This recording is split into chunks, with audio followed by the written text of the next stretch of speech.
spécial. Quand il faut décrire Donovan Mitchell, ses coachs et ses coéquipiers reprennent souvent le même terme. Parce qu'il a cette soif d'apprendre et de devenir meilleur.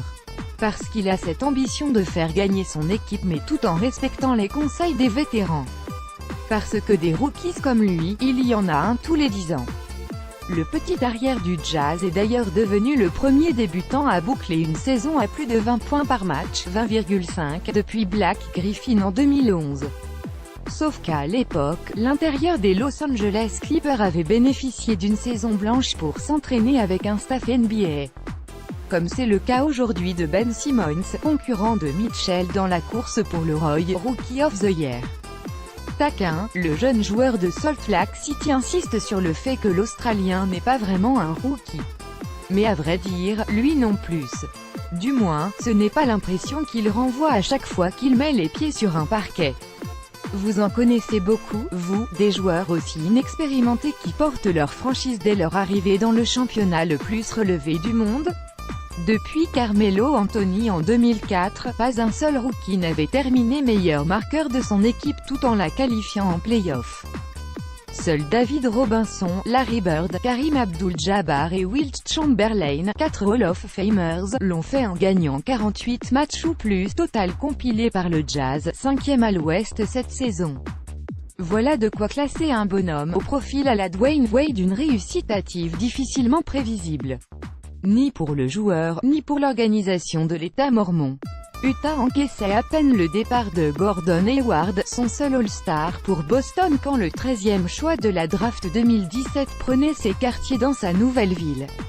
Le coach Quinn Snyder se retrouvait alors à la tête d'un groupe trop fort pour viser les profondeurs du classement mais tout de même soudainement privé de ses deux principales options offensives, Hayward et Hill, lui aussi parti l'été.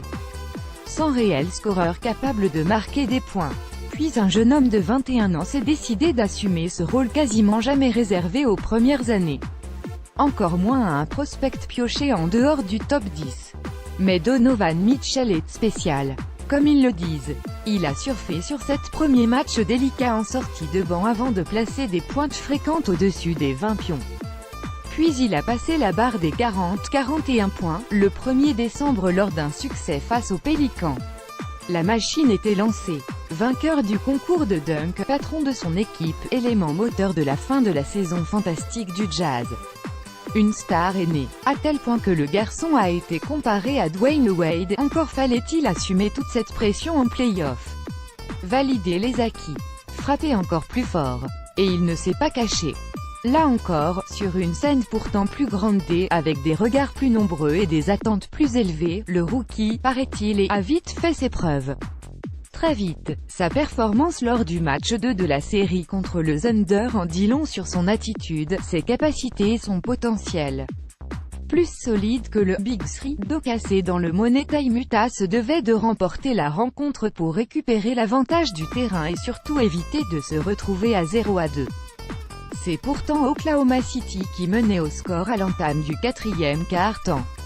Une situation compliquée, encore plus quand Russell Westbrook, Paul George et Carmelo Anthony se partagent la gonfle dans le camp adverse. 3 All-Stars, 221 matchs de play-off en cumulé. Et juste un gamin à peine sorti de la faculté pour leur tenir tête. Il a fait mieux que ça. Il les a dominés. Mitchell a inscrit 13 points dans les 12 dernières minutes contre seulement 2 pour le trio du Thunder. Le Jazz l'a emporté sur le fil, 102-95, dans son sillage. Un nouvel exploit pour celui qui, à défaut d'être élu rookie de la saison régulière, peut s'affirmer comme le rookie des playoffs. Car rarement un joueur n'avait fait une entrée aussi fracassante à ce stade de la compétition. Il a donc bouclé le deuxième match avec 28 points, malgré une contusion à l'orteil, juste après en avoir inscrit 27 lors du premier. Soit 55 points compilés. Pour ses 2 premières sorties en play-off en carrière. C'est plus fort que Michael Jordan, 53. C'est plus fort que Stephen Curry, Dwayne Wade, Kobe Bryant ou n'importe quel autre meneur ou arrière dans l'histoire de la NBA. Car il a beau être jeune et inexpérimenté, Mitchell est le facteur clé du succès de son équipe. Même en play-off. Le parcours de sa franchise découlera d'abord de ses performances. Pas seulement sur cette série, dont le troisième match sera disputé dans la nuit de samedi à dimanche. Pas seulement sur ses playoffs, mais aussi à l'avenir.